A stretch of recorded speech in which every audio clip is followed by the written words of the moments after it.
Et voir ce qui se passe dans cet établissement. Alors, nous lançons Monsieur le Professeur. Merci beaucoup d'être venu à Carcassonne. En effet, on en parlait tout à l'heure, on s'était connus dans d'autres contextes et ça me fait très plaisir que vous soyez présent aujourd'hui à Carcassonne. Alors, en fait, quel est le principe de ces rencontres de l'innovation?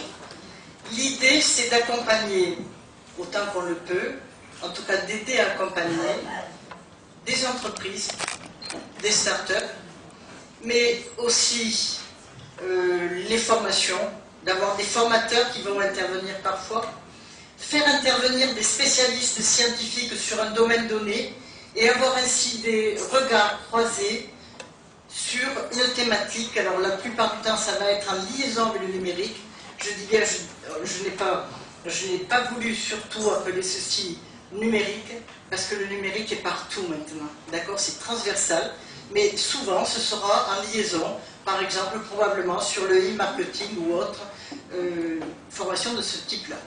Grand public et on essaie aussi de faire comprendre, je sais que c'est un challenge que vous allez faire aujourd'hui, c'est de faire comprendre aussi aux Carcassonnais qui, ou au-delà évidemment, mais qui entendent certains mots et généralement on leur présente de manière très compliquée, avec souvent des mots en anglais, bon, donc, etc.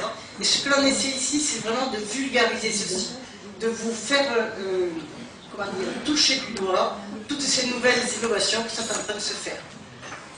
Aujourd'hui, nous aurons en effet monsieur le professeur Test, surtout qui sera l'intervenant principal. Dans l'avenir, nous aurons aussi, par exemple, parfois, un étudiant ou un jeune qui veut monter une start-up qui relève de la thématique. Et nous aurons, comme ceci, des regards croisés, c'est-à-dire des vues différentes sur une même problématique. On va essayer d'instaurer ceci une fois par mois.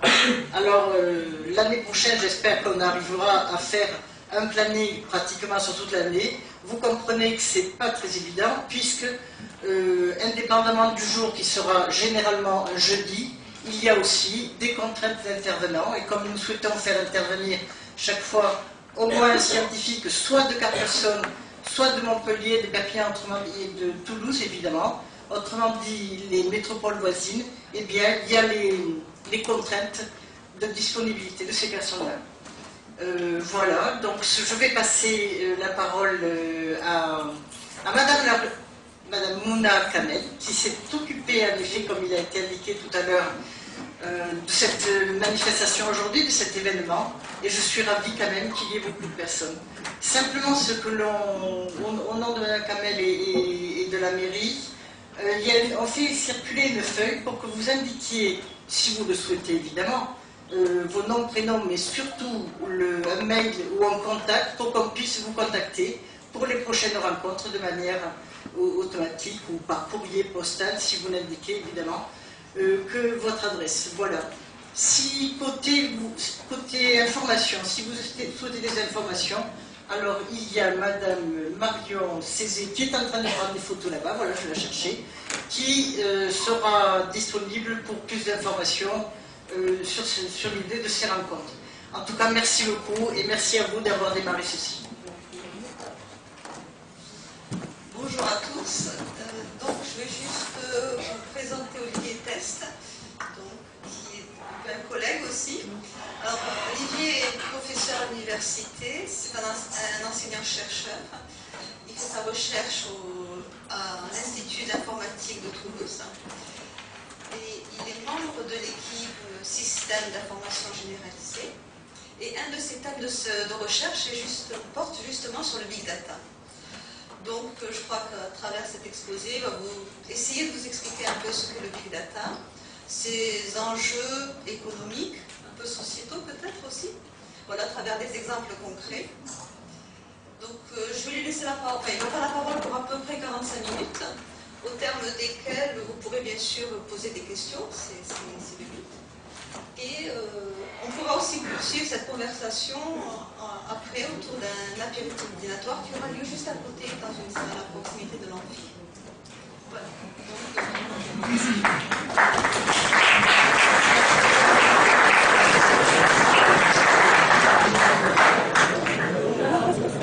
Donc, bonjour à tout le monde. Je vous remercie remercie donc les collègues de l'UT, la mairie de Carcassonne pour l'honneur qu'ils me font de m'avoir invité pour venir faire cet exposé. Cet exposé va donc traiter, effectivement, présenter le phénomène des big data. Donc on va essayer de voir quels sont les enjeux de ces big data et quels sont les enjeux sur le plan positif ou sur le plan négatif. Donc, je vais essayer d'illustrer avec des petits exemples pour donner des pistes, voir un petit peu ce que ça recouvre. Alors juste pour compléter, effectivement, donc je suis professeur en informatique à l'IRIT, donc qui est l'Institut de recherche en informatique de Toulouse.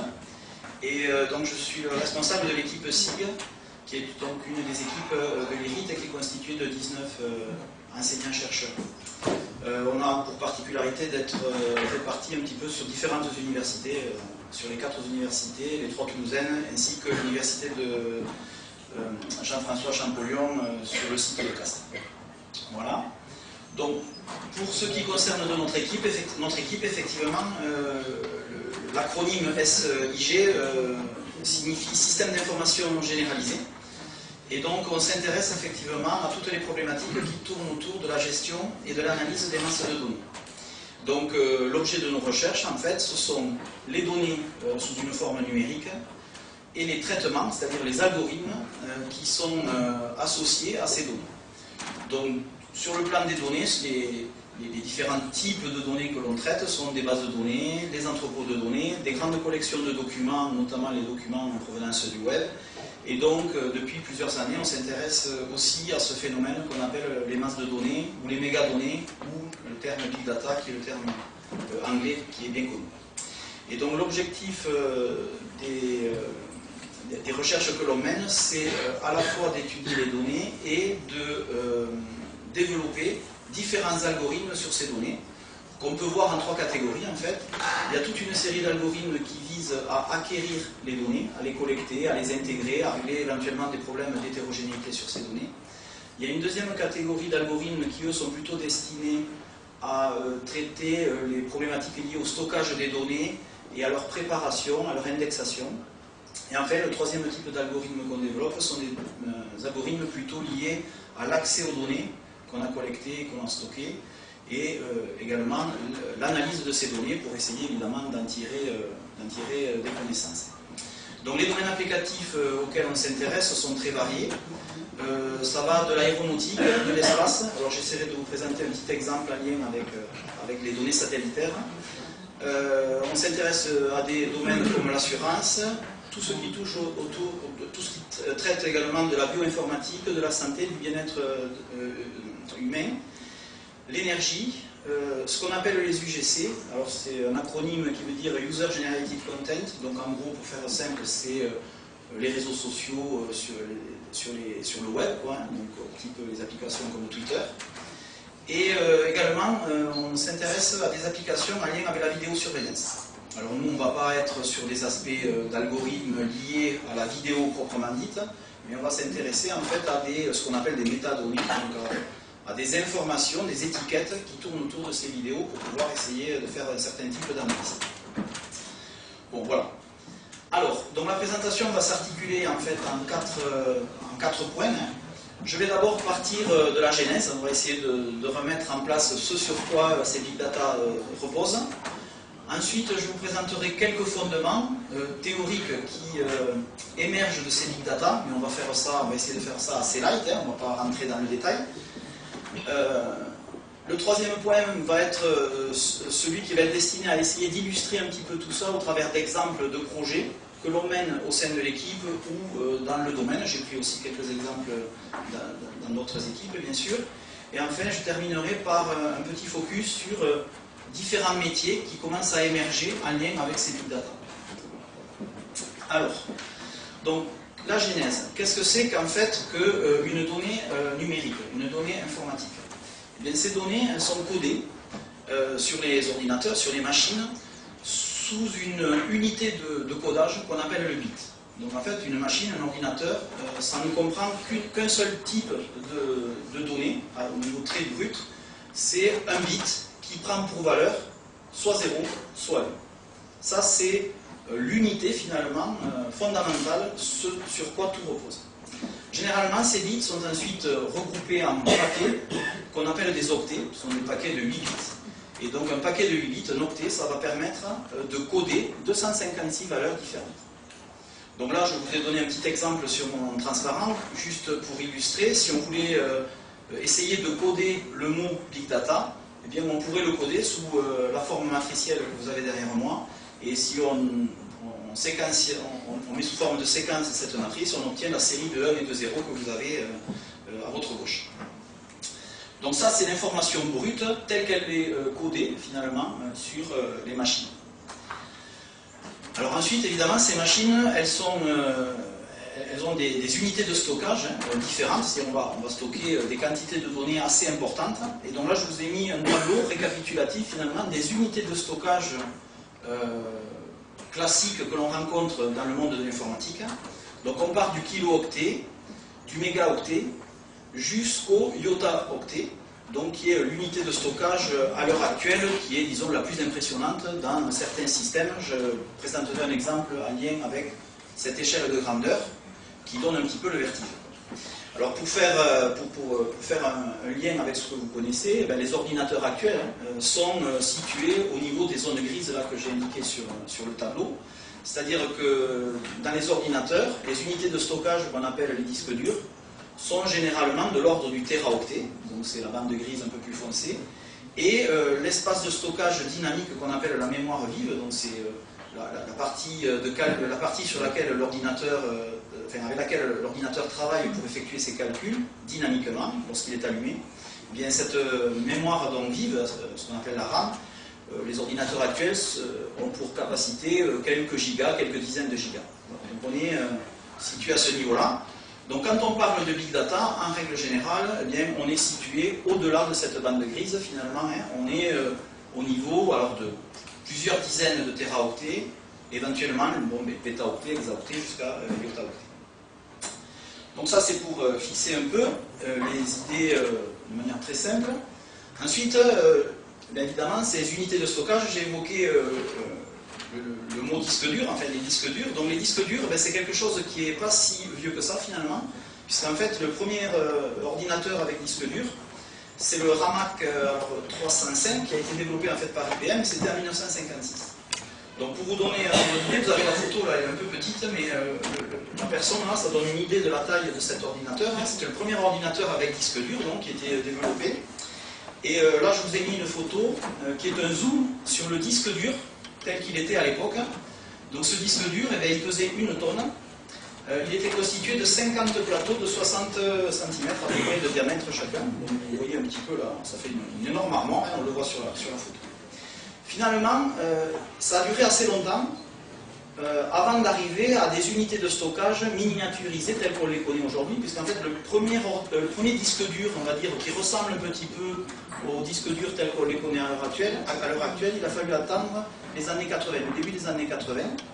Et ensuite, c'est à partir de ces années-là qu'on a assisté finalement à une double évolution et une accélération de cette double évolution qui a été la miniaturisation et l'augmentation des capacités de stockage.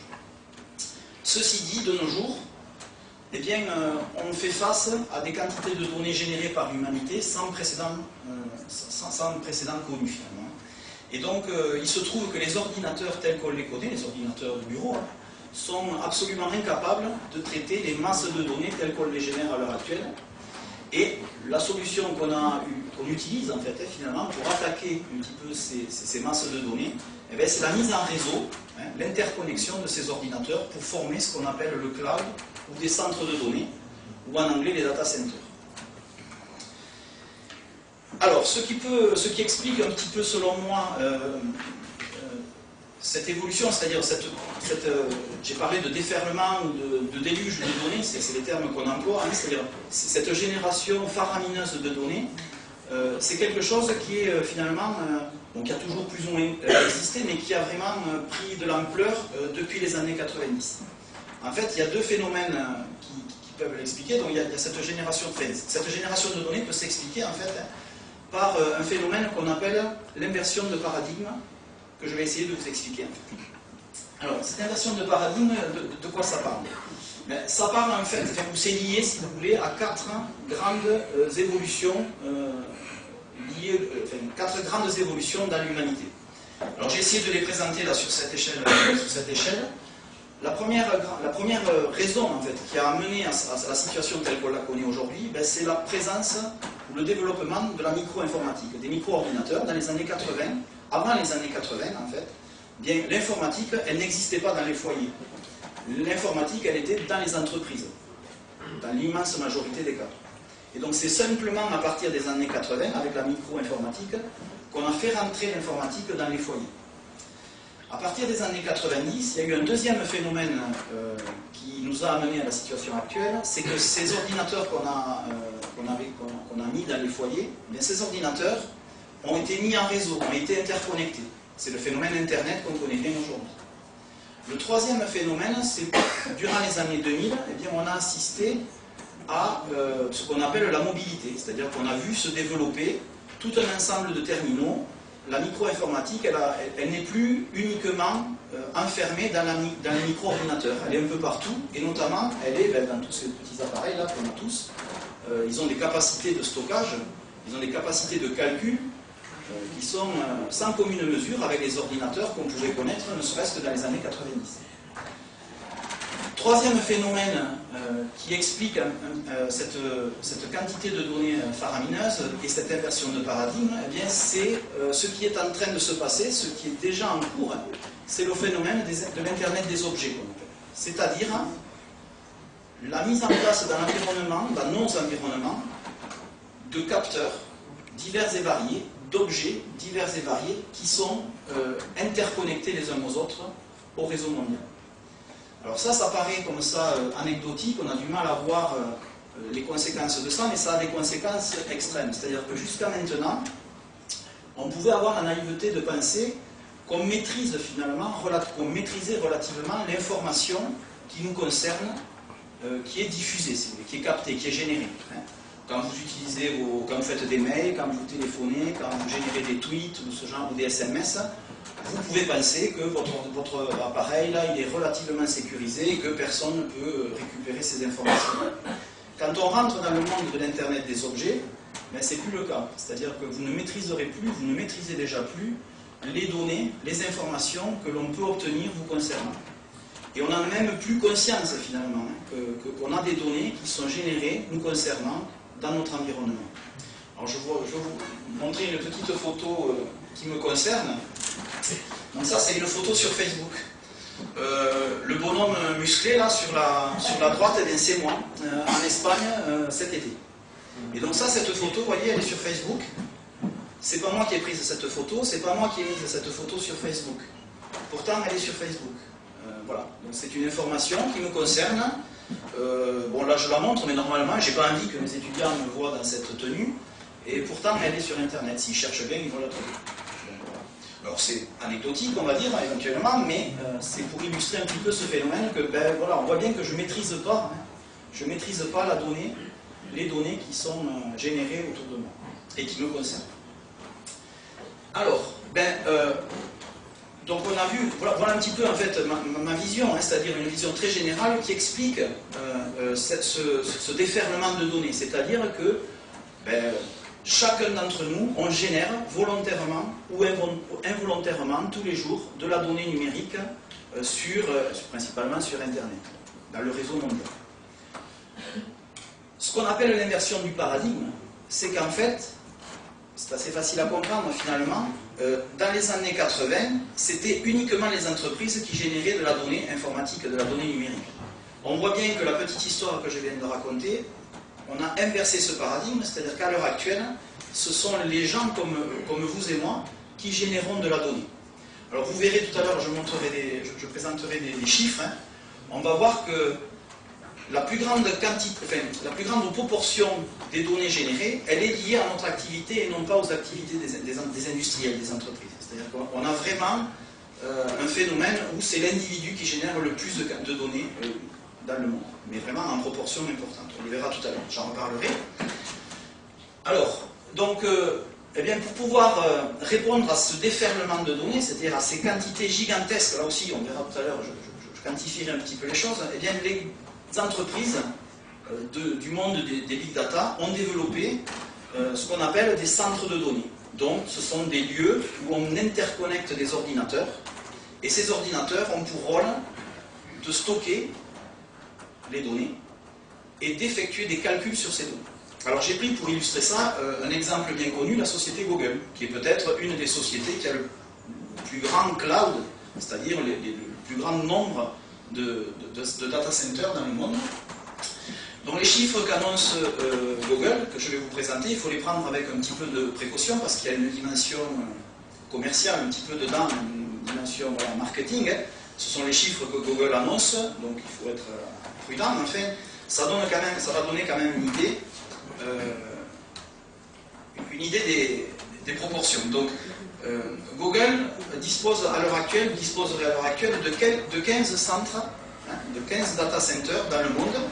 Alors j'ai pris la carte là qui présente Google, c'est la dernière normalement qui est à disposition. Donc tous les carrés verts correspondent à ces data centers qui sont actuellement en place.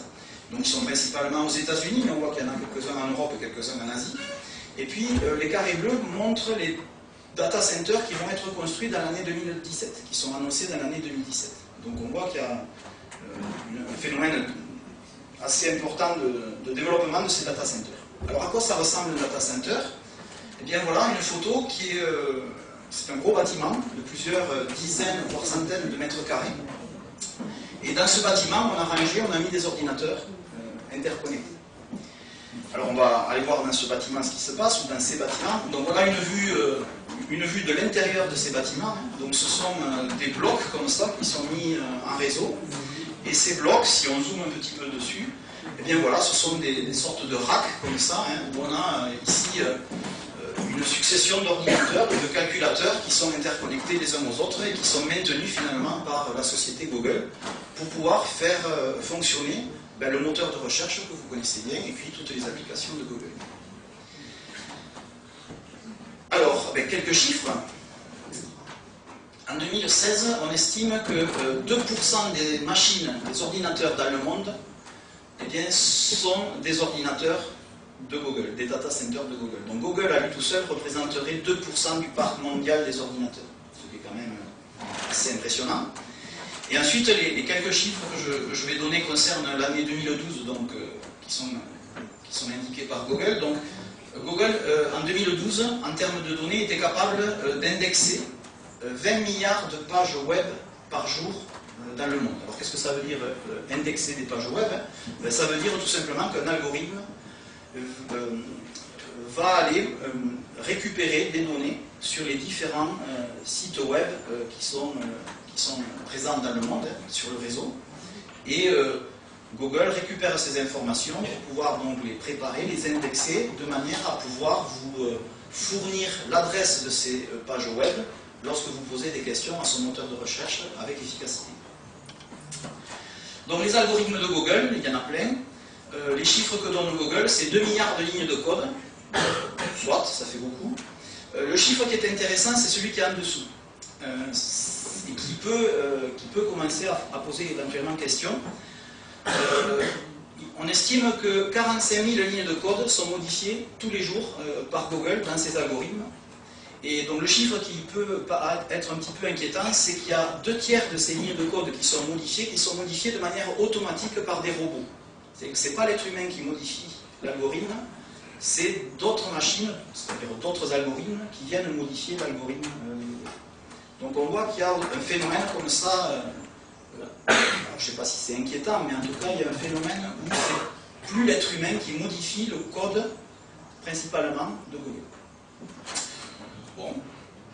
Alors, toujours donc dans les phénomènes qui peuvent être inquiétants en lien avec ces centres de données, eh bien c'est que ces centres de données, ça a des dimensions assez impressionnantes et ça pose un certain nombre de problèmes. Il y a un certain nombre d'enjeux qui sont posés. Alors, le premier enjeu, je vais en évoquer 2 en fait. Donc il y a un enjeu écologique. Donc ça, c'est une photo d'une autre partie de ces bâtiments qui est un petit peu la face cachée. Et ce sont en fait des tuyaux dans lesquels circule de l'eau. Donc les tuyaux rouges, c'est de l'eau chaude, les tuyaux bleus, c'est de l'eau froide. Donc en fait, le problème que posent ces centres de calcul, c'est des problèmes de refroidissement. En fait. Ça génère énormément de chaleur et il faut mettre en place en fait, des systèmes de refroidissement. Ils sont souvent basés sur donc, de l'eau. Et donc ces centres de données sont extrêmement consommateurs en eau. Alors ici on voit une photo un peu plus large, c'est-à-dire de l'extérieur. Les fumées là que l'on voit, c'est de la vapeur d'eau, c'est de la chaleur de la vapeur d'eau chaude, hein, c'est de la chaleur qui s'évacue de ces bâtiments le matin ou le soir quand la température diminue. Alors c'est un peu zoomé, on ne se rend pas compte, mais c'est vraiment des bâtiments énormes, hein, et donc c'est assez problématique, assez impressionnant. Une deuxième remarque, toujours un chiffre, lié à cet enjeu écologique, ces centres de calcul posent un certain nombre de soucis en termes de consommation, au-delà de la consommation en eau. Donc là, les chiffres que je donne, c'est des chiffres toujours pareils qui sont des estimations. Ça correspond à un centre de calcul de 300 mètres carrés. Avec 2000 serveurs, il faut avoir en tête que 300 mètres carrés avec 2000 serveurs, c'est un tout petit data center. Hein. Les data centers de Google, c'est plusieurs centaines de mètres carrés, c'est pas simplement 300. Et donc, si on regarde la consommation ramenée sur 10 ans, on voit qu'il y a de la consommation matérielle, puisqu'en fait, là j'ai donné différentes quantités, hein, mais estimées, toujours pareil, donc il faut comprendre que ces ordinateurs s'usent hein, et sont régulièrement, doivent être changés, réparés, changés, sont souvent changés, et donc il y a énormément de déchets de cuivre, d'aluminium, etc. qui sont consommés. Et puis le deuxième point qu'il faut relever dans ces chiffres-là, c'est la consommation électrique. C'est-à-dire que ce sont des centres de calcul qui regroupent des ordinateurs, et des ordinateurs, jusqu'à preuve du contraire, il faut les brancher électriquement. Et donc, de la même manière que l'on a d'énormes consommations d'eau pour les refroidir, il y a d'énormes consommations électriques qui sont générées par ces centres de calcul. Bon, voilà. Donc ça, c'est un premier point qui peut soulever des interrogations. Le deuxième point qui peut soulever des interrogations est un peu plus lié à la société.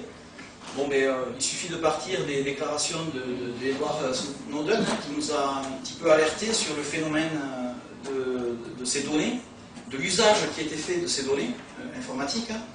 Donc là, cette figure vous donne un petit peu une idée des applications qui sont susceptibles d'être surveillées finalement par la NSA, hein, pour ne pas la citer, c'est-à-dire les services secrets américains. Donc quand on utilise Google, quand on utilise Yahoo, quand on utilise Facebook, a priori, il y a un cadre législatif qui oblige ces sociétés à fournir à l'État américain les informations concernant les données de ces applications. Alors on peut penser que ça, ce sont des déclarations, que c'est vrai ou pas vrai, on peut toujours remettre en cause. Il y a des faits quand même qui sont pas à remettre en cause, c'est que la NSA construit des centres de données. Et donc là, c'est une photo officielle, hein, donc ça, tout ce que j'ai vu là, c'est officiel, il n'y a rien de secret. Il faut savoir que depuis 2014, la NSA a un centre de données qui est opérationnel, complètement. Ce centre, donc ce data center, il a pour rôle, donc c'est la phrase officielle que je vais essayer de traduire en français, donc ce data center a pour rôle d'intercepter, de stocker, de décrypter l'intégralité des communications téléphoniques mondiales. Voilà. Donc ça, c'est officiel. Il y en a un outil qui est construit, qui est ce data center. Et donc ce data center, les chiffres qui sont donnés sont des estimations, bien sûr. Or, les mètres carrés, ça c'est facile à mesurer. Donc c'est 10 000 mètres carrés de serveurs. Vous me rappelez tout à l'heure les petits exemples. Je vous présentais un exemple de 300 mètres carrés. Là on parle de 10 000 mètres carrés de serveurs. Il y a 4 immeubles remplis d'ordinateurs. Et donc ces ordinateurs, ils ont pour capacité, 15 états-octets. Donc 15 états-octets, si vous vous rappelez de mon tableau, c'est vraiment dans les lignes très basses hein, de tout à l'heure, donc les lignes qui correspondaient à des grosses quantités. Ces 15 états-octets, donc c'était quelque chose qui était en place avant même la finalisation des bâtiments. Et à l'heure actuelle, on estime à 1 iota-octet la capacité de ce data center. Donc en gros, ce sont des capacités, pour faire simple, qui sont largement suffisantes pour stocker pendant des années l'intégralité des communications téléphoniques dans le monde. Pour vous fixer un peu les idées, le 272 pétas, c'est la quantité nécessaire pour stocker l'intégralité des communications téléphoniques aux États-Unis pendant un an. Et donc c'est relativement faible par rapport à 1 iota. Dernière chose pour vous faire un petit peu peur, bon, la NSA disposerait, a priori, de manière officielle, disposerait de 6 data centers de ce type-là. Voilà, j'en ai présenté que.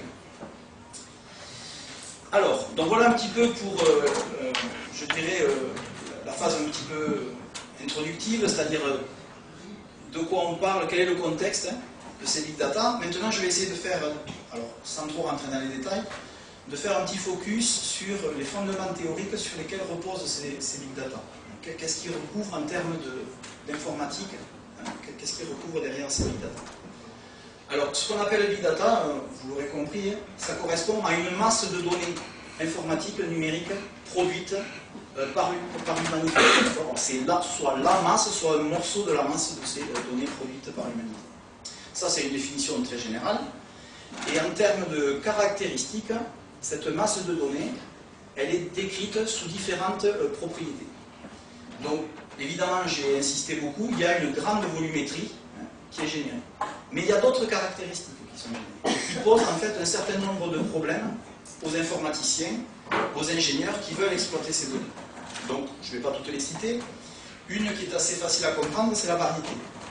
Donc, ces données qui sont numériques, qui sont générées par vos applications, notamment, eh bien, en général, les informaticiens derrière ont des problèmes parce qu'en fait, elles sont hétérogènes, elles sont de différentes formes, elles sont variées. Et pour pouvoir effectuer des algorithmes sur ces données, en règle générale, on aime bien ramener ces données à une forme homogène pour pouvoir évidemment faciliter les traitements, pouvoir appliquer des traitements réguliers sur ces données homogénéisées. Donc c'est ce qui se cache un petit peu derrière ce terme variété. Un deuxième terme, et je m'arrêterai là, qui peut se comprendre assez facilement, c'est la vélocité, c'est-à-dire que les données générées sont générées avec un rythme, avec une vitesse qui est plus ou moins importante, et qui est plutôt importante à l'heure actuelle, et donc ça aussi ça pose un certain nombre de problèmes aux informaticiens, c'est-à-dire comment faire pour que les algorithmes fonctionnent suffisamment rapidement pour pouvoir absorber finalement la vitesse avec laquelle les données sont générées. Alors, pour donner, je vous assomme un petit peu, mais je ne vais pas rentrer dans les détails, pour donner un petit peu des chiffres sur la volumétrie, simplement, j'ai pris la source Wikipédia, bon, qui est ce qu'elle est, et qui estime un petit peu les quantités de données qui sont générées par l'humanité chaque année. Donc, on ne va pas rentrer dans les détails, simplement on peut regarder la ligne 2013, qui est assez intéressante, parce qu'elle reprend ce que je disais tout à l'heure. C'est-à-dire qu'en 2013, bon, on estime que 4,4 zeta-octets de données ont été générés, très bien. Ce qui est intéressant, c'est de voir la proportion entre la quantité de données générées par les entreprises et la quantité de données générées par les particuliers. Et on voit bien là en chiffres, ce que j'évoquais tout à l'heure, on voit qu'a priori, il y aurait 2/3 de la quantité de données générées qui est générée par les particuliers et non plus par les entreprises. C'est ce que l'on appelle cette inversion de paradigme, c'est-à-dire que c'est le particulier qui génère la donnée et non plus l'entreprise. Bon, après il y a d'autres chiffres, je vais passer sous silence. Simplement, je vais m'intéresser à cet aspect. Tous les exemples que je vous ai donnés, ou tous les exemples que j'ai évoqués pour l'instant, semblent reposer sur le monde du web, sur l'Internet, sur les grands opérateurs du web. Il faut bien avoir conscience que l'humanité génère des données au-delà des applications web. Et en particulier, les scientifiques, les grands programmes scientifiques sont générateurs de grandes quantités de données qui peuvent s'apparenter à des big data. Alors là, j'ai pris deux exemples que je connais plus ou moins. Donc le premier exemple, c'est en lien avec des données satellitaires. En fait, c'est le programme Copernicus, c'est un programme satellitaire. J'en parlerai tout à l'heure dans les exemples. Et donc ce programme consiste en fait à envoyer dans l'espace des satellites, et ces satellites prennent régulièrement mesure, ce sont des satellites d'observation de la Terre. Et donc ces satellites qui sont mis en place génèrent 13 téraoctets jour de données, de mesure de la Terre. Ils tournent autour de la Terre et ils mesurent régulièrement ce qui se passe dans l'atmosphère ou sur le sol. Et donc ces 13 téraoctets, ça représente 5 pétaoctets par an, ce qui évidemment constitue des quantités de données très importantes. Et donc si on veut faire du traitement sur ces images satellitaires, il faut évidemment être capable de traiter ce type de volumétrie. Un deuxième exemple, c'est GenBank, qui est pareil, qui est générateur d'énormément de quantités de données. GenBank, c'est en fait un programme en lien avec la bioinformatique, avec la génétique en fait, et donc qui consiste à mettre à disposition des scientifiques dans le monde le séquençage des génomes des êtres vivants, de différents êtres vivants. Donc je vous donne des chiffres, mais pour fixer un petit peu les idées, le séquençage d'un être humain, c'est environ 3,5 gigaoctets, et il y a donc des dizaines de millions de séquences disponibles dans cette base de données de différentes espèces.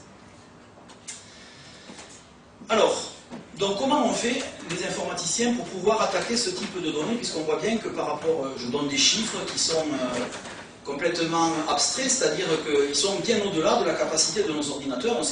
On a du mal même à se rendre compte à quoi ça correspond finalement, tous ces chiffres. Mais les informaticiens, en fait, ce qu'on fait, c'est pas très compliqué. Puisque le problème est trop gros, eh bien on le divise en petits problèmes. Donc c'est diviser pour régner, c'est ça la stratégie qu'a adopté les informaticiens à tous les niveaux pour pouvoir traiter ces big data. Et donc, évidemment, l'idée de diviser pour régner, c'est quelque chose de très simple, qui va se décliner sous différentes formes. Alors, vous allez voir, je vais vous le montrer très simplement. Alors je ne vais pas rentrer dans les détails. Toutes ces références sont des références scientifiques, bon, très bien.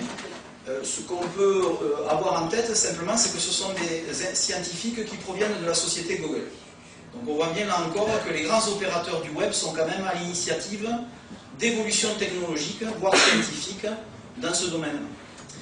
Et donc en 2003, donc dès 2003, Google faisait face, en fait, son moteur de recherche faisait face à des quantités de données qu'il fallait stocker. Et donc la stratégie, ça a été tout simplement de diviser les structures de stockage qu'on appelle les fichiers informatiques, donc, de diviser ces fichiers informatiques en petites parties qu'on appelle des blocs, et ces blocs, les distribuer non plus sur un seul ordinateur, mais les distribuer sur plusieurs ordinateurs, formant ainsi ce que j'ai appelé les data centers ou des clusters. Donc c'est ce que représentent un petit peu ces images. On a comme ça une grappe d'ordinateurs qui sont représentés ici. Cette grappe d'ordinateurs, finalement, va être capable de stocker par morceaux les différents fichiers informatiques que l'on souhaite traiter.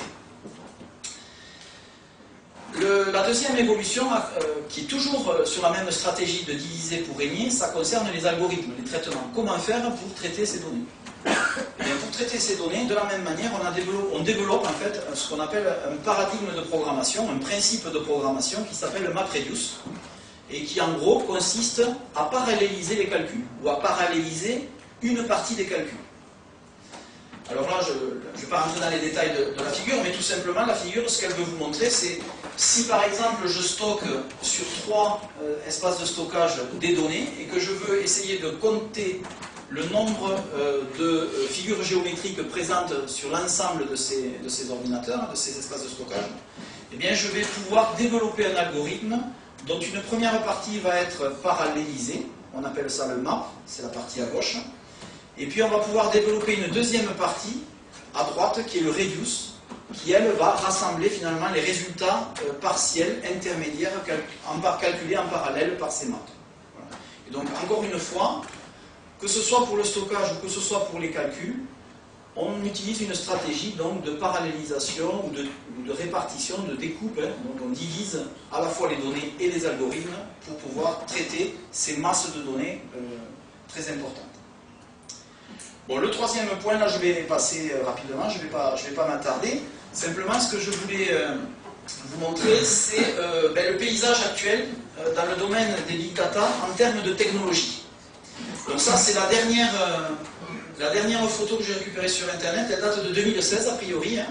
Donc ça, chaque petit symbole là, chaque petite icône, ça représente un logiciel, une solution d'une entreprise qui est mise à la disposition des ingénieurs, des informaticiens ou des entreprises, pour parler plus largement, pour pouvoir faire du big data. Donc on voit évidemment que c'est assez compliqué, quoi. Et on ne le voit pas parce que là c'est une photo statique, mais c'est en plus quelque chose qui est en permanence en train d'évoluer. Et donc très souvent, on est contacté régulièrement par les entreprises qui ont des problèmes, parce que quand elles veulent développer un projet, le problème qu'elles rencontrent, c'est de se dire mais quelle technologie je dois choisir, quelle technologie je dois adopter pour pouvoir répondre à ma problématique ou développer mon projet. Et ça, cette simple question, c'est quelque chose qui n'est pas facile, qui est même très difficile, à laquelle il est difficile de répondre. Bon, c'est lié évidemment à la jeunesse un petit peu de tout ça, hein. C'est quelque chose qui date d'une dizaine d'années finalement, qui émerge depuis une dizaine d'années. Les logiciels, il y en a plein qui apparaissent, il y en a plein qui disparaîtront certainement. Le problème, c'est qu'une entreprise, évidemment, elle a envie d'investir dans des technologies pérennes qui durent sur plusieurs années, et c'est assez difficile. Alors, donc je vais passer, je ne vais pas en faire plus donc, sur cette partie un petit peu plus, théorique. Donc là, maintenant, je vais aborder une troisième partie qui va consister à essayer de vous donner des exemples de projets, de qu'est-ce qu'on peut faire de ces données, enfin, ces big data, qu'est-ce que c'est, qu'est-ce qu'on en fait, à quoi ça sert, pourquoi on le fait, et comment on le fait éventuellement, on va en parler un tout petit peu. Alors, j'ai pris 3 exemples. En fait, je vais prendre un exemple en bioinformatique, mais alors, oui, non, je vais peut-être le sauter celui-là parce que je vois que le temps file, il ne faut pas que je déborde trop. Donc je vais prendre que 2 exemples. Je vais vous illustrer donc cette partie avec un projet lié avec donc le projet Copernicus, c'est-à-dire l'observation satellitaire de la Terre. Et ensuite, je présenterai un autre type de projet qu'on appelle l'opinion mining, qui va vous montrer un petit peu ce qu'on peut faire avec vos données, notamment les données que vous mettez sur Internet. Pour à nouveau vous faire un petit peu peur. Alors je passe du coup rapidement sur cette première partie. Et donc je vais faire juste un petit arrêt sur donc, le projet FabSpace. Donc FabSpace c'est un projet européen qui est développé par notre équipe. Alors je vais faire un peu de publicité pour l'équipe. Donc la personne qui s'en occupe c'est Josiane Monte qui est la responsable du projet. Et donc il y a plein de partenaires dans ce projet européen dont les icônes seront présentées sur ce transparent. Et donc, quelle est l'idée de ce projet? L'idée, c'est d'exploiter les données satellitaires qui sont générées par le programme que j'ai évoqué tout à l'heure, qui s'appelle Copernicus. Donc, Copernicus nous donne accès à des masses de données satellitaires. Et l'objectif du projet FabSpace, donc, qui se développe notamment à Toulouse, c'est d'essayer d'offrir un environnement qui va favoriser l'innovation en proposant un lieu physique où on va pouvoir partager les innovations, c'est-à-dire les données et les algorithmes qu'on développe sur ces données en lien avec une idée qu'on veut développer. Évidemment, les données étant les données satellitaires. Et donc pour vous fixer un peu les idées, quel est le type de challenge? Donc on pose des challenges, c'est un projet qui vient de démarrer, l'inauguration a eu lieu en février, le mois dernier. Et donc, pour vous donner un exemple de challenge qui est ouvert, il y a une question qui est posée aux ingénieurs, aux étudiants, aux entreprises qui veulent participer à ce projet. C'est est-ce qu'on est capable, à partir des images satellitaires de Copernicus, est-ce qu'on est capable de prédire les attaques de requins autour de l'île de la Réunion? Voilà le type de challenge qu'on se fixe. Et donc, ça c'est l'objectif, évidemment, c'est l'idée. Et donc on essaye de développer des solutions informatiques qui vont essayer de répondre, plus ou moins bien évidemment, à cet objectif.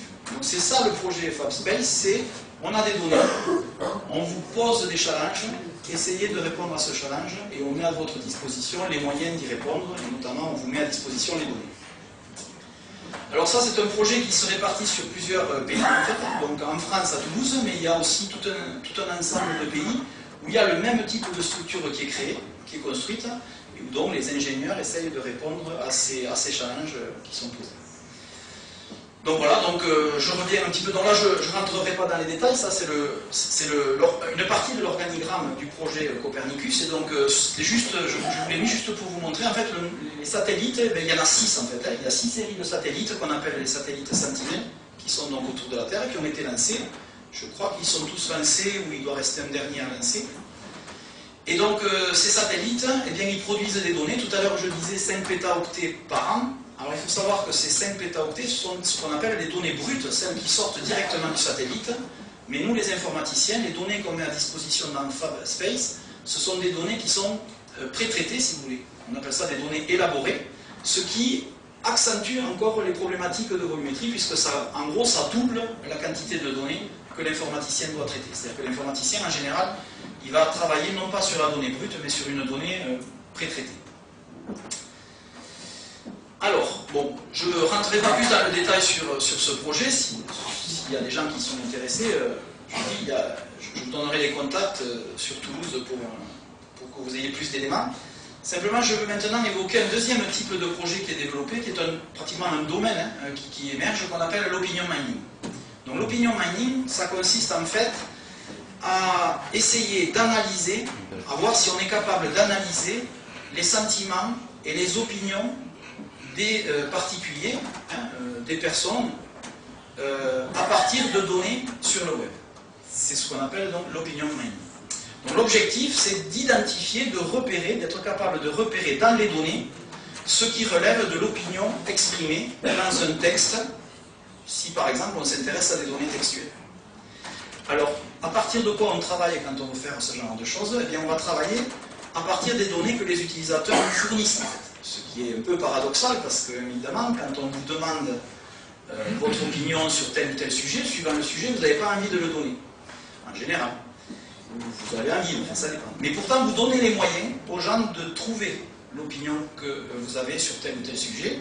Vous leur donnez les moyens parce que vous avez, pour la plupart d'entre vous, un compte Facebook. Certains ont des comptes Twitter où ils expriment des réactions.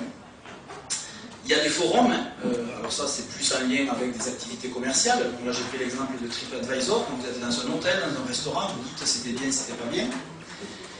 Et puis il y a des sites de partage, c'est-à-dire Google Drive par exemple, pour ne pas le citer, mais il y en a d'autres.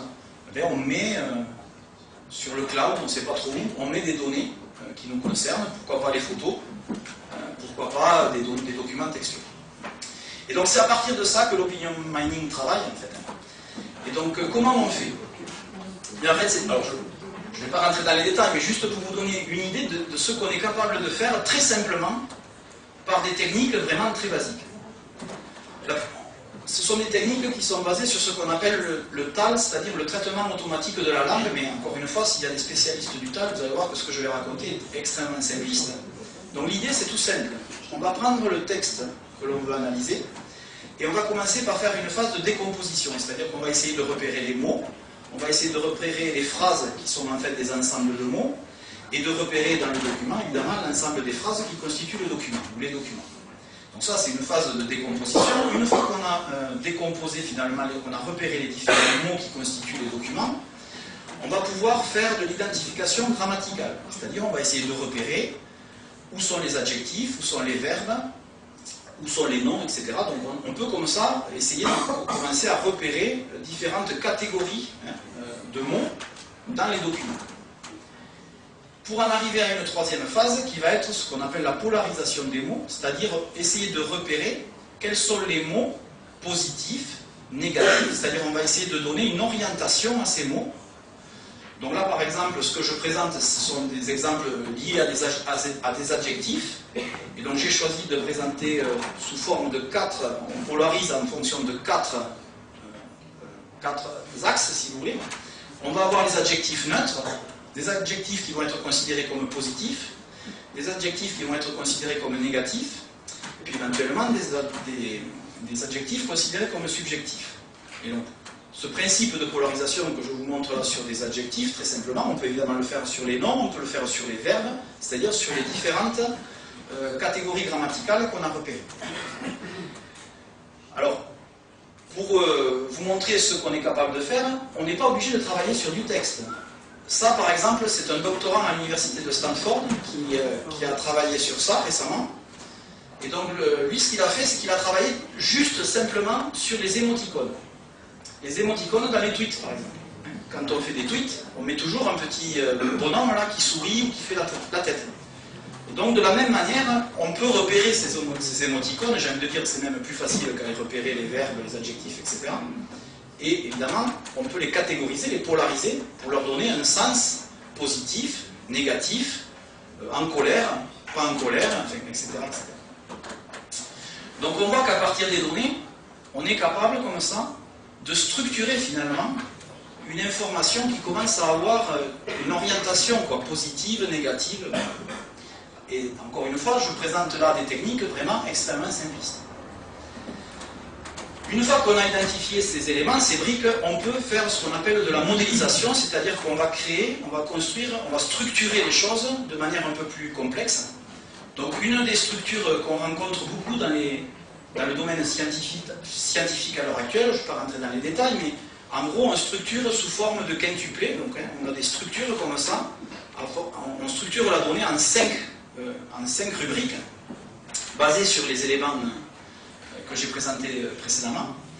Et donc, à partir de ces structures que l'on construit, on obtient à partir de là une information structurée, homogène. Et donc, on peut appliquer sur cette information structurée homogène des algorithmes. Et en gros, il y a 2 grandes catégories d'algorithmes qui, à l'heure actuelle, ont un grand succès dans le domaine du big data, et en particulier l'opinion mining que j'évoque avec vous là. C'est ce qui relève de l'analyse statistique qu'on appelle, nous les informaticiens, le data mining. Donc l'idée de ces algorithmes de data mining, en gros, c'est de mesurer. Donc je vais voir un petit peu quelle est la proportion de personnes dans l'amphi qui est content, la proportion de personnes dans l'amphi qui n'est pas content. Ça peut être ça. Et puis il y a un deuxième type d'algorithme qu'on appelle les algorithmes d'apprentissage ou de machine learning. C'est le mot à la mode, c'est deep learning, si vous voulez être très à la mode. Et donc ces algorithmes d'apprentissage, eux, ont pour objectif de prédire le sentiment d'une personne. Si on est dans le cadre donc de l'opinion mining. Alors ça, c'est toujours mon étudiant, l'étudiant de Stanford là, qui a travaillé sur les émoticônes. Ça, c'est la carte qu'il a produite concernant Hillary Clinton en fonction des tweets donc, aux États-Unis durant la campagne électorale qui vient de se passer. Et donc on voit bien, évidemment c'est a posteriori, donc c'est toujours plus facile d'interpréter, mais on voit bien que les émoticônes sont plutôt négatifs, quoi, en fait. Si on regarde, les gens en rouge, ça veut dire qu'ils n'étaient pas contents du tout, qu'ils étaient en colère, et puis etc., etc. Donc il y a très peu de petits bonhommes qui sourient ici. Voilà, donc je ne rentre pas dans les détails, mais on voit bien que juste simplement avec les émoticônes, cet étudiant a été capable finalement de donner du sens à une information qui peut vous paraître anodine quand vous générez.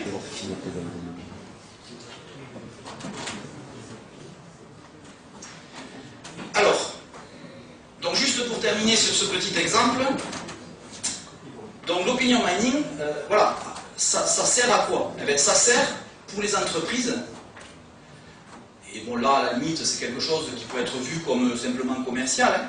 Ben, ça sert à surveiller la e-réputation des entreprises. C'est-à-dire que les entreprises aiment beaucoup, s'intéressent beaucoup à ce domaine, parce qu'en fait ça leur permet évidemment de voir un petit peu l'image qu'elles ont, d'étudier l'image qu'elles ont sur Internet, ou l'image qu'ont certains produits qu'elles vendent, au travers donc des données que les internautes mettent à disposition des entreprises finalement. Donc le domaine de la e-réputation, c'est quelque chose qui, dans le domaine du marketing et des entreprises, est un sujet qui techniquement peut reposer sur ce type d'approche qu'on appelle l'opinion mining. Au niveau de notre équipe, il y a 2 personnes, donc Josiane Monte que j'avais évoqué tout à l'heure sur le projet Space, et puis Florence Serre, qui sont des personnes qui travaillent dans ce domaine de l'opinion mining. Et donc nous, ce qu'on fait au niveau de l'équipe, par exemple, pour ce qui est de Josiane, elle s'intéresse à l'étude des tweets pour essayer de voir si on est capable de détecter la dépression des tweets, enfin, la dépression de l'utilisateur qui émet le tweet. Donc c'est un lien avec des médecins. C'est un projet qui démarre à peine, hein, il a que quelques mois. Et donc l'objectif, c'est ça, c'est d'essayer de voir si on est capable de détecter donc, des signes de dépression, évidemment avant que la maladie se déclenche, simplement en analysant donc, le texte et les données qui sont produites dans Twitter. Et Florence, elle s'intéressait à des choses peut-être un peu plus inquiétantes, qui sont la détection de communautés. Bon, ça à la limite, c'est pas très important, mais en fait, l'idée c'est de repérer des communautés et de repérer au sein de ces communautés des leaders d'opinion ou des leaders d'influence ou des groupes d'influence. Et donc là, déjà, on rentre dans des sujets un petit peu plus polémiques, on va dire. C'est-à-dire qu'en gros, on est capable de développer des algorithmes qui vont non seulement être capables de repérer finalement des groupes d'influence, mais évidemment, on peut imaginer assez facilement développer des algorithmes qui vont pouvoir essayer d'influencer d'autres groupes de manière en fonction des données. L'exemple classique de toutes ces applications, c'est dans le cadre de Twitter. Et donc à l'heure actuelle, on a des sujets d'actualité très forts où il y a des groupes, des équipes de campagne, pour ne pas rentrer trop dans les détails, qui surveillent et qui essayent évidemment au travers des activités sur Twitter, donc qui essayent de changer l'opinion, ou de faire évoluer l'opinion, ou de contrecarrer. Et donc, il existe, en fait, il faut savoir qu'il existe, hein, on est capable de développer, d'utiliser des algorithmes qu'on peut développer pour, évidemment, repérer des gens qui vont faire de la dépression. On peut réutiliser ces algorithmes pour en faire autre chose, évidemment, qui peut paraître peut-être moins noble. Donc, je ne développerai pas plus sur les exemples, je veux juste pour terminer, puisque je crois que j'ai fait mon temps, là, presque, donc juste pour terminer, je veux terminer donc, sur une quatrième partie, sur les métiers du Big Data. Donc il faut savoir qu'au-delà de ce phénomène donc, que je viens d'évoquer avec vous, bien, le Big Data a une influence finalement, on le voit bien, sur les métiers des informaticiens notamment, dans les entreprises. Donc en gros, le profil qui est recherché, c'est un profil de personnes qui ont des compétences à la fois en statistique et en informatique. Donc là je pense qu'il y a des étudiants dans la salle qui ont ce profil. Et donc c'est typiquement le genre de profil qui est recherché dans le domaine du Big Data. Et derrière cette recherche de profil, en fait, se cachent de nouveaux métiers qui sont en train d'émerger avec des mots compliqués, mais qui en fait correspondent à des choses qu'on comprend assez facilement. Il y a 4 grandes tendances en fait. Il y a ce qu'on appelle le métier de data miner, ou data analyst, ou data scientist, ou big data architect. En fait. Voilà, c'est des termes comme ça qu'on peut rencontrer, qui en gros correspondent à des ingénieurs spécialisés dans le big data. Et donc les entreprises sur Toulouse sont, et pas que sur Toulouse, sont de plus en plus à la recherche de ce type de poste, proposent ce type de poste et cherchent évidemment des profils pouvant répondre à ces postes. Alors l'idée c'est de pouvoir être capable d'avoir des ingénieurs qui sont capables donc de collecter, de gérer et de traiter les données par rapport à des exemples que je viens de présenter par exemple.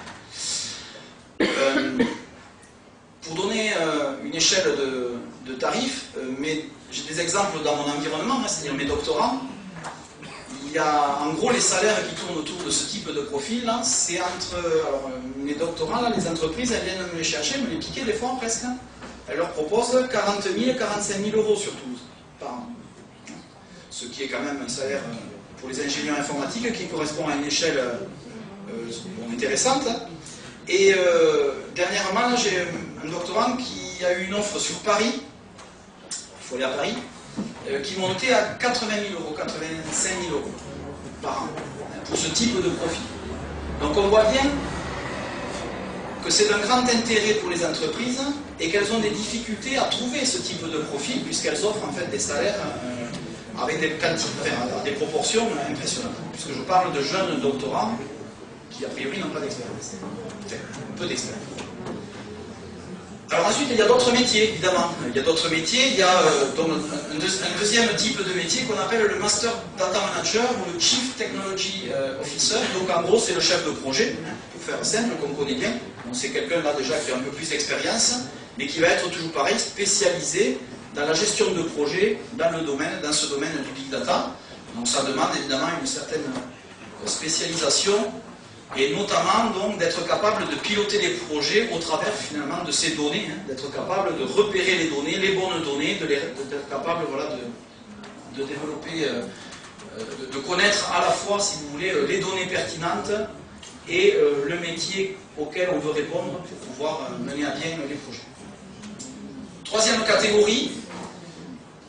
Évidemment, vous voyez bien que tout ce type de projet, quand on développe des applications, ça soulève un certain nombre de problèmes éthiques, de problèmes légaux, et notamment en France, puisqu'en France, il faut avoir bien conscience qu'on est un pays extrêmement sensibilisé à ce type de problématiques. Si vous discutez avec des Américains, par exemple, des informaticiens américains ou des informaticiens français, il y a une sensibilisation beaucoup plus forte à qu'est-ce que j'ai le droit de faire, qu'est-ce que j'ai pas le droit de faire, qu'est-ce qu'il est bien de faire ou qu'est-ce qu'il n'est pas bien de faire. Je ne dis pas que les Américains sont sans verre, c'est pas ce que je veux dire, mais disons qu'il y a un cadre législatif beaucoup plus fort en France, auquel on est habitué, à travers de la CNIL notamment, qui fait que voilà, on n'a peut-être pas conscience en fait des risques en fait que peuvent poser ce type de projet, ce type d'exploitation de données. Même nous dans les laboratoires, des fois on ne se pose pas suffisamment la question, certainement. Et donc, évidemment, il y a un certain type de postes, de métiers qui tournent autour de cette problématique. Bon, on appelle ça les data protection officers ou data consultants. Donc l'idée, c'est d'essayer de surveiller un petit peu dans l'entreprise la conformité de ce que l'on fait, d'assurer, par exemple, la possibilité aux clients d'avoir un droit de retrait dans les données. En fait, le dernier point, c'est c'est pour des gens un peu plus expérimentés, c'est le Chief Data Officer, dont là, c'est carrément les managers, les gens qui sont directement en lien avec les équipes de direction et qui pilotent finalement les différents chefs de projet de l'entreprise. Donc on voit en fait apparaître des métiers spécialisés autour de la donnée, autour du big data, qui évidemment font écho aux métiers qu'on connaît, ingénieur, informaticien, c'est un métier qu'on connaît, mais avec des spécialisations dans ce domaine. Donc ça c'est intéressant pour les jeunes évidemment, notamment les jeunes de STID, puisque vous avez un profil qui, a priori dans ce domaine, est particulièrement pertinent. Alors pour conclure, et je vais conclure rapidement, donc le big data, est-ce que c'est simplement un buzzword? J'aurais tendance à dire que non, c'est-à-dire c'est pas un phénomène comme ça anecdotique, c'est quelque chose qui correspond en fait à des nouvelles capacités qu'a l'humanité, des capacités au travers des centres de données qui sont mises en place finalement. On a des capacités de collecte, de stockage et donc d'exploitation de données qui sont extraordinaires par rapport à ce qu'a connu l'humanité jusqu'à maintenant. Et derrière ces capacités se développent sur le plan scientifique des fondements théoriques, des fondements scientifiques, évidemment, qui intéressent tout particulièrement les gens qui travaillent dans les laboratoires. Alors j'ai essayé d'en parler un petit peu.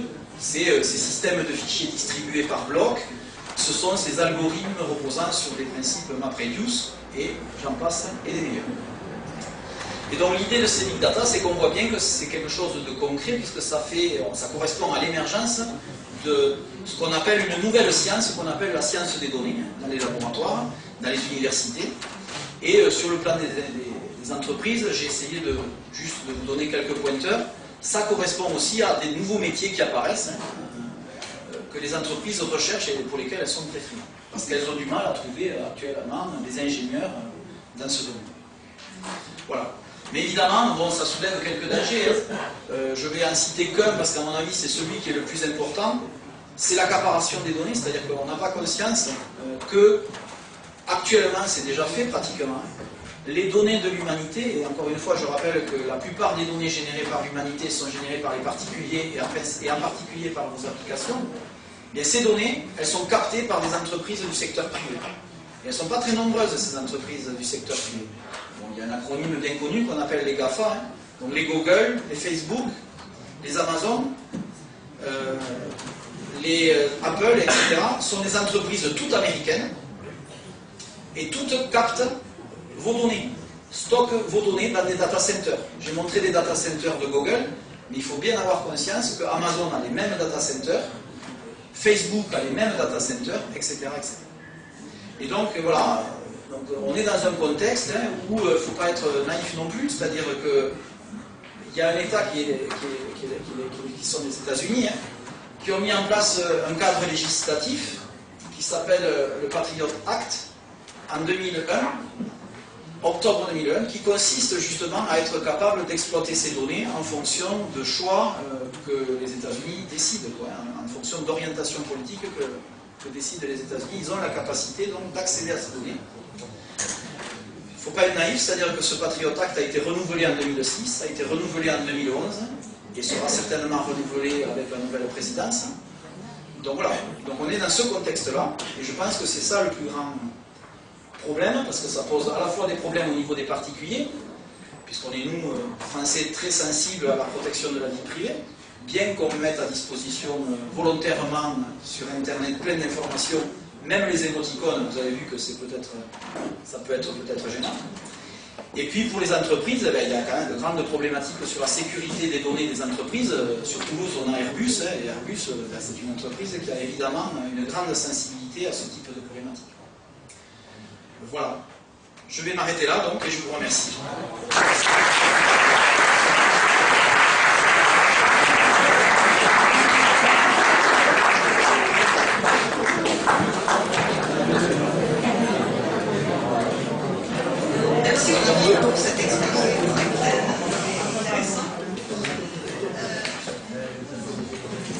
je vais parler fort.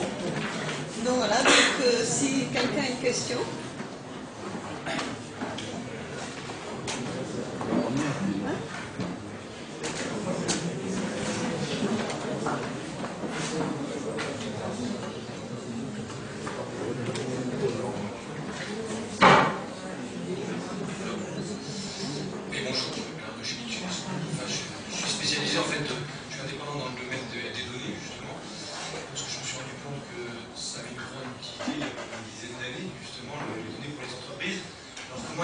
Imaginez la convergence entre l'open data et le monde des entreprises. Alors, l'open data, c'est un phénomène qui est finalement qui peut être considéré comme quelque chose d'englobé dans ce que j'ai évoqué. Donc l'open data, c'est un phénomène, c'est un principe de mise à disposition des données gratuitement pour pouvoir les exploiter. Et c'est en général fait par les entreprises, plutôt les grandes entreprises, et surtout les grands organismes, c'est-à-dire l'État, comme la France, les États-Unis. Et l'idée, c'est d'essayer de mettre à disposition donc, des données, effectivement, pour pouvoir créer des applications qui vont aider la population. Donc ça, c'est le phénomène open data. Et donc on le voit bien, hein, il y a plein d'exemples que vous connaissez dans les grandes villes comme à Toulouse par exemple, hein, ce phénomène open data, ça a donné lieu au développement d'applications, notamment pour faciliter la mobilité des personnes, c'est-à-dire que les mairies, les entreprises qui opèrent avec les mairies, donc les transporteurs publics, quoi, mettent à disposition un certain nombre de données qui permettent aux entreprises du secteur privé d'exploiter ces données et de pouvoir finalement créer de la richesse, de la valeur, on appelle ça comme ça, et pour rendre du service finalement aux utilisateurs. Et donc il y a plein d'applications qui existent dans différentes villes. Bon, moi je cite Toulouse, mais il y en a plein de bien connus qui vont comme ça faciliter la mobilité par exemple. Alors après, votre question sur ma vision de qu'est-ce que ça peut donner. Oui, parce que là vous avez parlé globalement de l'environnement mondial en fait, de la donnée et de la manière dont elle est stockée en fait, et dont elle est traitée avec la notion d'algorithme derrière. Mais clairement, le big data aujourd'hui on en parle beaucoup et les entreprises s'y intéressent. En revanche, elles ne savent pas réellement, les TPE ou les PME ne savent pas réellement ce que ça veut dire vraiment, et elles n'arrivent pas à comprendre l'intérêt de traiter la donnée, de la formater, de créer des ponts en fait, et d'utiliser pour elles en termes d'analyse et puis en termes de développement, de croissance. L'exemple, alors, je comprends. L'exemple qui me paraît être le plus proche d'entreprises de taille un petit peu moins extravagante que Google, c'est par exemple dans le... J'ai juste évoqué, mais je ne suis pas rentré dans les détails, c'est tout ce qui va concerner par exemple l'hôtellerie, la restauration.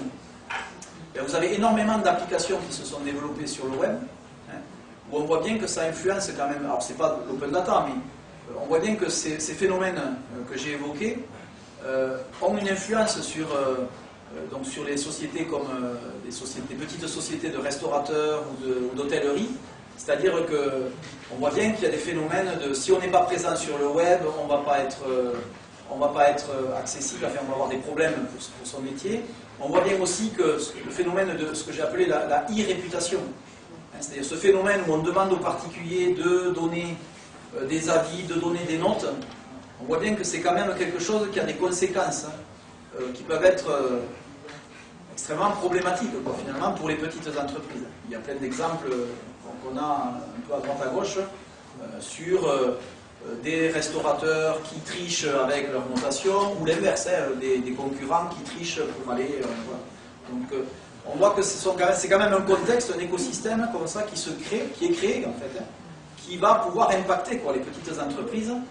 Et donc je comprends ce que vous dites, c'est-à-dire on a du mal à voir comment on peut faire, qu'est-ce que ça veut dire, mais on voit bien quand même que ça a des conséquences. Au moins ça, voilà, vous voyez bien que le métier de l'hôtellerie, le métier de la restauration, je vois mal comment aujourd'hui on peut s'en sortir sans se préoccuper au moins de ces plateformes numériques, sans aller jusqu'à des algorithmes tels que je l'ai présenté. Mais il y a quand même un impact sur l'économie classique telle qu'on pouvait l'avoir par exemple dans ce domaine.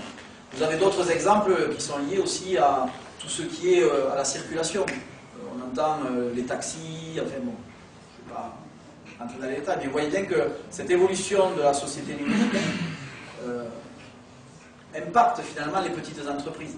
Alors comment elles peuvent, comment dire, s'approprier tout ça et exploiter tout ça de manière à pouvoir en bénéficier, j'avoue que je n'ai pas la réponse. C'est assez compliqué, quoi. La réponse c'est compliqué. Et pour finir, pour eux, en open data notamment, il y a des fichiers en fait, que le gouvernement en fait, compte mettre en ligne. Notamment, je pense notamment aux fichiers, tout ce qui concerne la sécurité sociale ou des données de santé. Oui. Qu'est-ce que vous pensez en fait de ce type de données en open data et notamment qui peut être récupéré, utilisé par des sociétés en fait qui peuvent après avoir des notions prédictives assez douteuses en fait. Alors les échanges que je peux avoir avec quelques entreprises dans ce domaine plus particulier donc de l'open data, alors déjà il y a des problématiques qui sont liées en fait à la capacité que va avoir l'entreprise à récupérer ces données et à pouvoir les faire coopérer entre elles. C'est-à-dire que, je veux dire, c'est des problèmes techniques. Aller récupérer des données, parce qu'on vous dit on met l'open data et allez-y travailler dessus, enfin concrètement, c'est quand même très techniquement compliqué de récupérer les données, de les mettre dans une base de données, de faire un algorithme, peu importe l'algorithme, qui va traiter, ne serait-ce que visualiser les données qu'on aura mis dans cette base de données.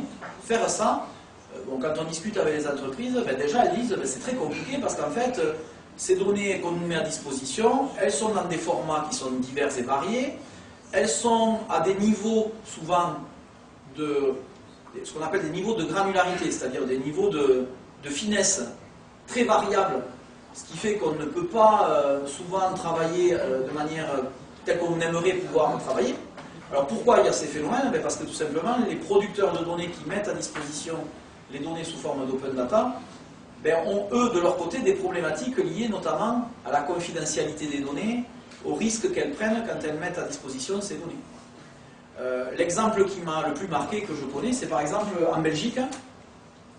Il faut savoir qu'on a accès sur Internet à tous les points d'eau de la consommation humaine avec un certain nombre d'informations sur des régions entières de la Belgique sous forme d'open data. Donc si on veut connaître les différents points où il y a l'accès à l'eau potable, les circuits d'alimentation de la population, tout ça c'est mis à disposition sur le web, gratuitement, librement, sans aucune vérification de qui accède à cette donnée, qui la récupère.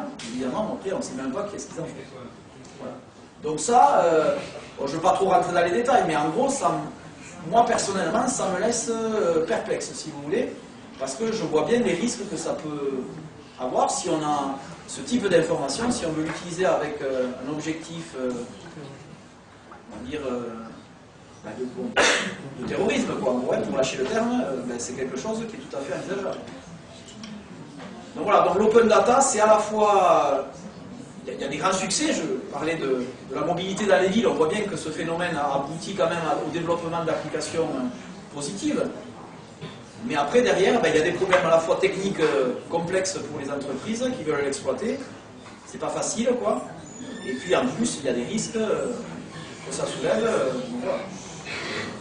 Donc c'est un phénomène intéressant, c'est clair. Mais comme tout phénomène, voilà.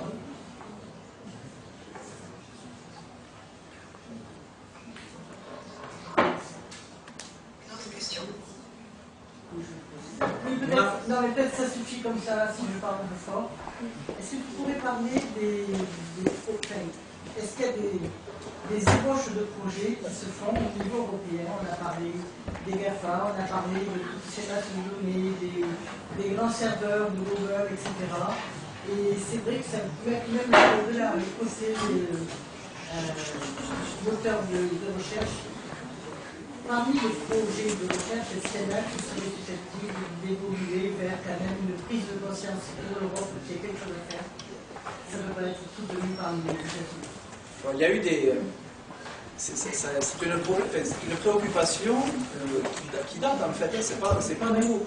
Par exemple, il y a eu, c'était à l'époque de la présidence de Jacques Chirac, donc ça date quand même, il y a eu des financements très importants qui ont été mis pour le développement de projets européens, et à l'échelle de la France aussi, pour justement développer ne serait-ce qu'un moteur de recherche européen.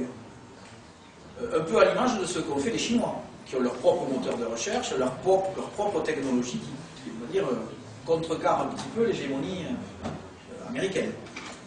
Mais à ma connaissance, il n'y a pas de projets qui ont abouti à des succès à l'échelle, ne serait-ce qu'à une échelle, je ne sais pas moi, je suis incapable de citer un moteur de recherche européen ou français. Il y a quoi? Non mais bon, oui. Alors je vais dire un moteur de recherche connu par le grand public. Bon voilà.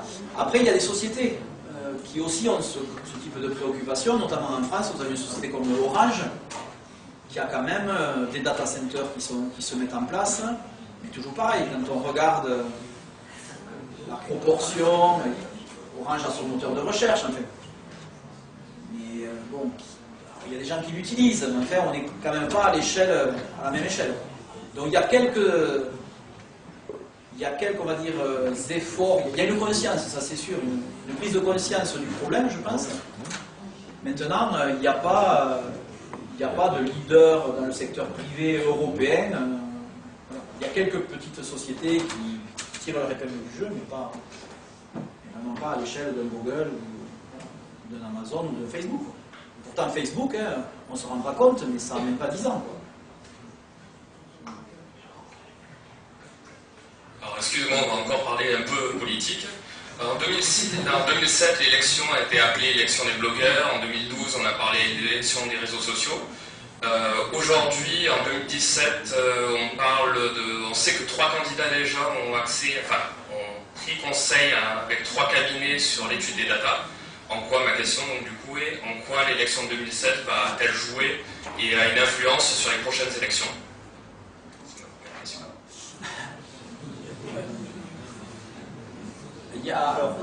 C'est difficile de dire. En fait, on a du mal justement à être certain que ça influence réellement.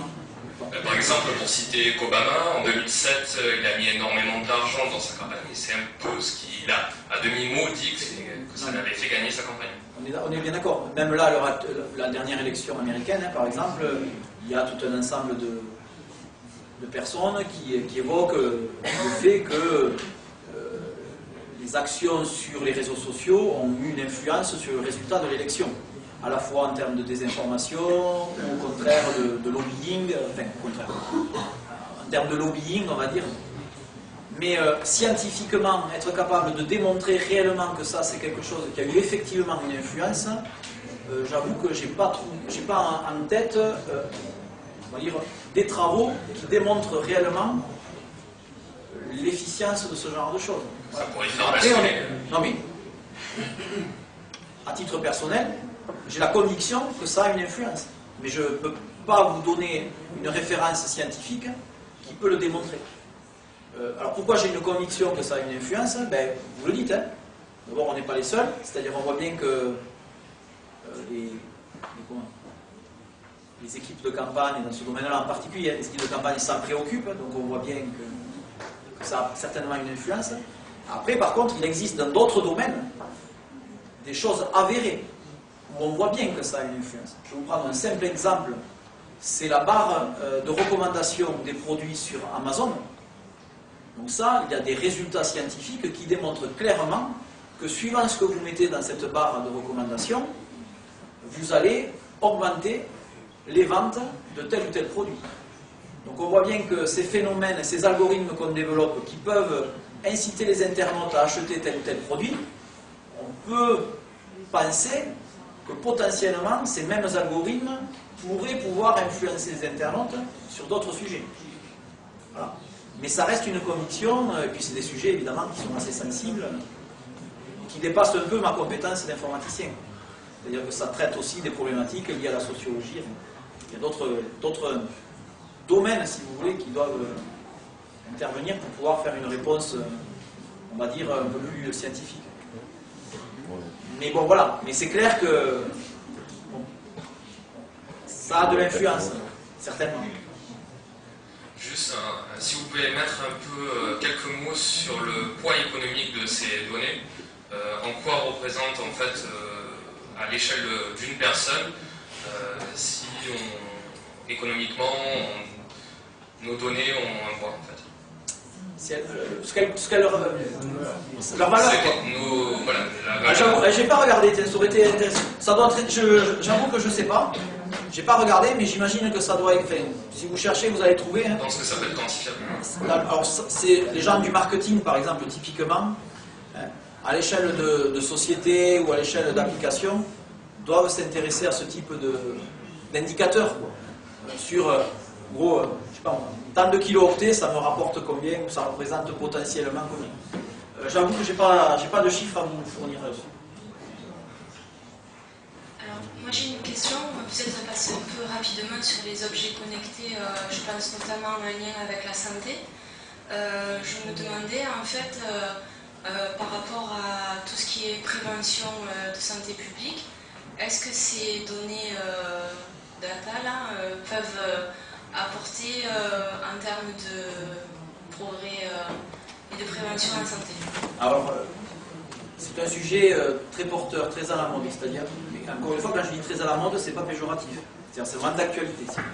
Donc la réponse est oui, c'est-à-dire, effectivement, dans le domaine de la santé, il y a des enjeux liés à ces objets connectés très importants. Et on a cette ambition de développer en fait une amélioration. L'exemple typique, la problématique typique qu'ont les ministères, c'est par exemple, on est fortement incité à développer des projets qui ont pour objectif de faciliter le maintien à domicile des personnes âgées ou des personnes fragiles. Bon, voilà, c'est typiquement le genre de sujets qui sont d'actualité, qui ont des enjeux sociétaux énormes en termes financiers, pour la sécurité sociale, par exemple. Une personne âgée, elle coûte infiniment moins cher quand elle est à domicile que quand elle est en hôpital. Bon, voilà. Et effectivement, les technologies d'objets connectés, c'est quelque chose qu'on étudie tout particulièrement dans cet objectif-là. Alors, il y a plein de projets, j'ai des collègues sur le laboratoire à Toulouse qui sont vraiment spécialisés, disons, très orientés sur ce type de problématique. Et du coup, est-ce qu'un jour ces objets connectés seraient capables d'agir en amont des pathologies ou des événements de santé?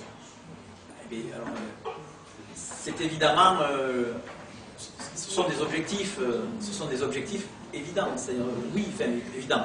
Pas évident à faire, hein, mais oui, c'est typiquement le genre d'ambition que l'on a. C'est-à-dire de se dire, est-ce qu'on est capable de prédire certains phénomènes. Je vais vous prendre un exemple très simple. C'est un projet qu'on a qui démarre. C'est un lien avec les maisons de retraite dans le département du Tarn. Donc il y a des bâtiments, il y a notamment un bâtiment qu'on étudie.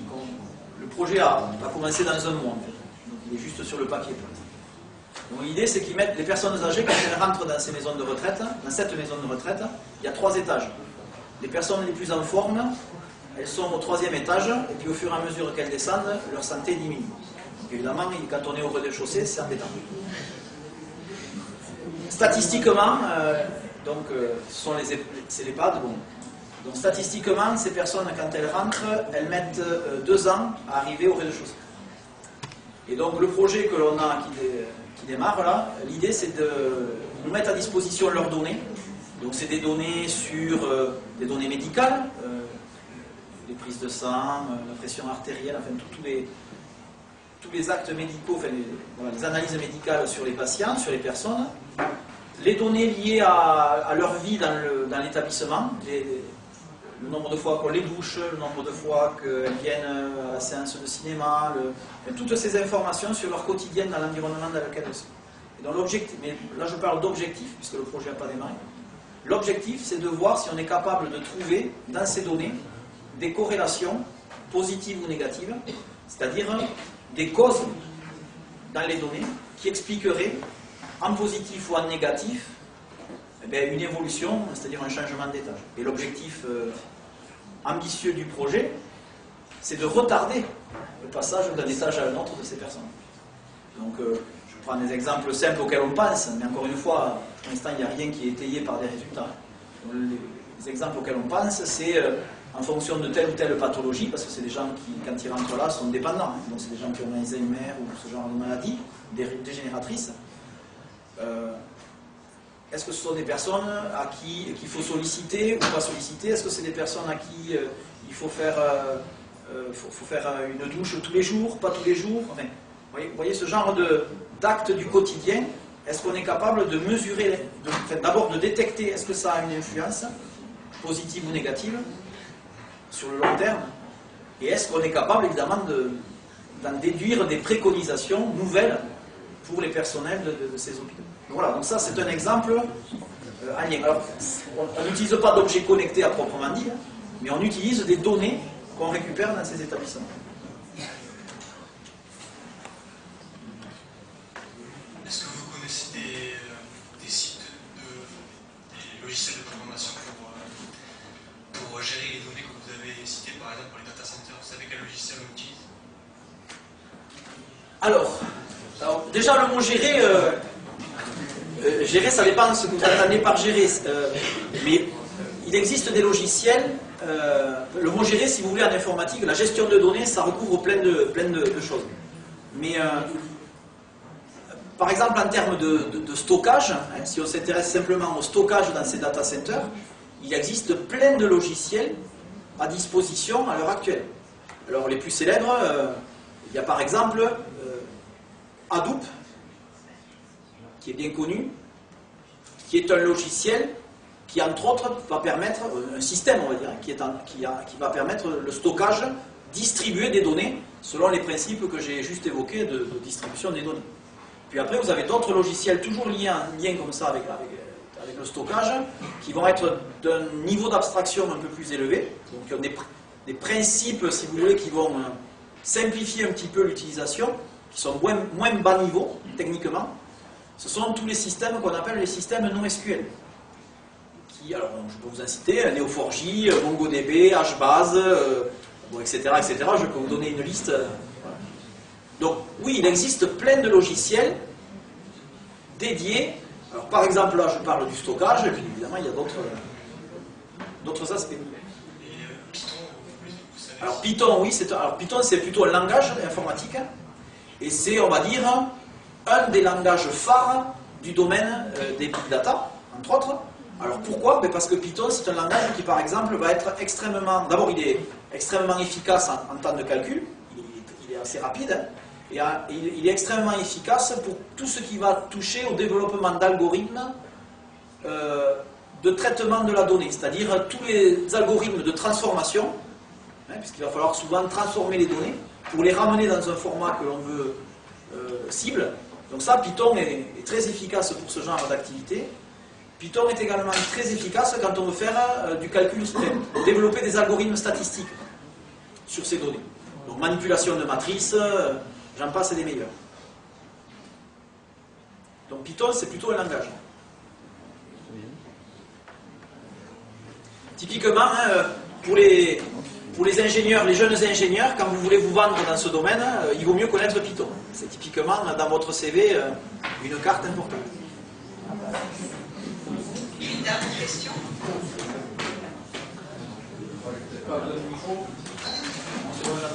Moi j'aimerais vous demander qu'est-ce que vous pensez de la problématique de la durée de vie de la donnée, qui est importante, puisque le big data pour l'instant c'est quoi? C'est la donnée, on la prend, on la stocke ad vitam aeternam, et puis on verra comment on peut la traiter par la suite.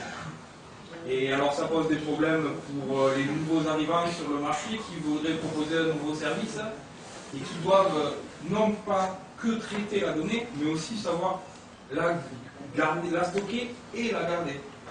Donc ça demande beaucoup de moyens. Et en fait c'est peut-être un peu déjà trop tard par rapport au GAFA, etc. C'est un peu ce que je pense, c'est-à-dire que ce que je disais tout à l'heure sur l'accaparation des données, je pense que c'est peut-être trop tard. Alors, il n'est jamais trop tard pour bien faire, mais c'est peut-être trop tard. Alors donc voilà, donc l'idée c'est ça, c'est qu'effectivement les données, elles sont captées par ces plateformes. C'est un peu notre faute, c'est-à-dire que rien ne nous empêche d'utiliser le nouveau moteur de recherche qu'un ingénieur français développerait. Mais effectivement, dans notre quotidien, on utilise tous Google, pratiquement tous. Ou vous utilisez, si vous êtes avec Apple, vous allez utiliser l'écosystème Apple, et qui fait en sorte en plus de vous amener à l'utiliser. Mais voilà, donc effectivement, les données, elles sont captées. Et pour les nouveaux qui veulent arriver, c'est toujours compliqué de faire à sa place. C'est très compliqué, pour ne pas dire impossible. C'est compliqué. Après, ça dépend de ce qu'on entend par durée de vie, parce qu'il y a quand même une problématique qui se pose à grande échelle. C'est que ces données-là, qu'est-ce qu'elles vont devenir dans 100 ans? C'est-à-dire, tout dépend de ce qu'on appelle durée de vie. Parce qu'encore une fois, on n'a absolument aucun recul. Là, il y a une course en avant sur les data centers, par exemple. Mais ces data centers, on est en train de créer des data centers, donc des espaces de stockage à des échelles extravagantes. Bon, la durée de vie de ces data centers et le coût pour les maintenir, ça laisse... Alors ça dépasse un peu largement mes compétences, mais ça laisse perplexe. C'est-à-dire on se dit, mais comment ils vont arriver à maintenir, ces systèmes pour garantir la durée de vie des données finalement. Et une dernière réaction à votre question. Comment dire?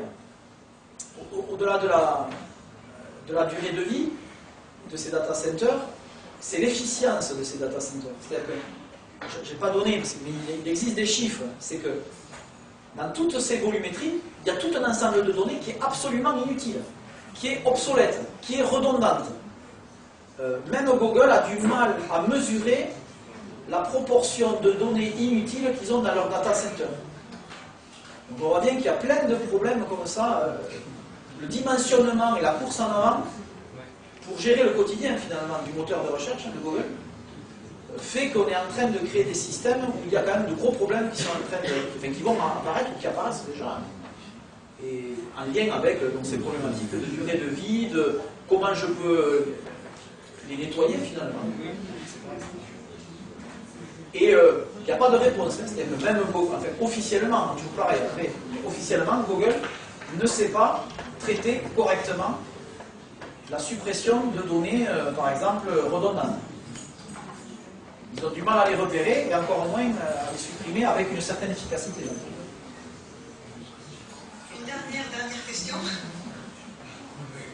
Quelle convergence peut être entre les données, notamment du data, et l'intelligence artificielle? Le lien? Oui, le lien. Alors, vous voyez en fait en termes de projection, alors, de notre société. L'intelligence artificielle, c'est un domaine de l'informatique notamment qui intervient beaucoup en lien avec ce domaine dans tout ce qui est le développement d'algorithmes d'apprentissage. C'est toute la mouvance machine learning, deep learning. C'est les termes qui font écho à cette zone de collaboration entre les gens de l'intelligence artificielle et les gens de la donnée, de la big donnée, de la big data. Donc l'intelligence artificielle, elle développe à l'heure actuelle dans ce domaine-là des algorithmes qui ont des capacités plus qu'intéressantes dans la prédiction. En fait. Tout ce qui va être lié à la prédiction. Il y a plein d'algorithmes qui se développent, voilà, qui émanent de l'intelligence artificielle, et qui sont assez inquiétantes d'ailleurs. Enfin, il y a plein de personnes qui s'en inquiètent. Donc sur cette capacité à prédire. Parce qu'évidemment... oui, d'ailleurs, sur ça, à disposition, sur le site du Collège de France, vous avez les cours d'Yvan Lecun, qui est le chef de l'intelligence artificielle, enfin, du machine learning chez Facebook, il me semble. Il y a 8 cours, c'est gratuit. Il faut avoir un certain niveau de mathématiques, mais c'est très très intéressant. Savoir qu'est-ce qu'on va faire avec le machine learning. Dans le petit exemple que j'évoquais tout à l'heure, si vous voulez, on n'est pas sur du machine learning, etc. Mais vous voyez, c'est ce genre de choses, c'est est-ce qu'on est capable de prédire donc la descente d'une personne, c'est typiquement le genre de choses auxquelles l'intelligence artificielle sait répondre, enfin, à des solutions algorithmiques qui ont des résultats spectaculaires. Après, il y a une limite à ça, c'est que pour que ces algorithmes soient efficaces, il faut qu'il y ait beaucoup de données. C'est-à-dire que si vous avez des jeux de données petits, ce sont des algorithmes qui auront du mal à prédire avec précision. Plus vous aurez de données, plus les algorithmes seront efficaces. Je simplifie un peu, mais c'est ça la tendance. Bon, ben, merci Olivier. Merci.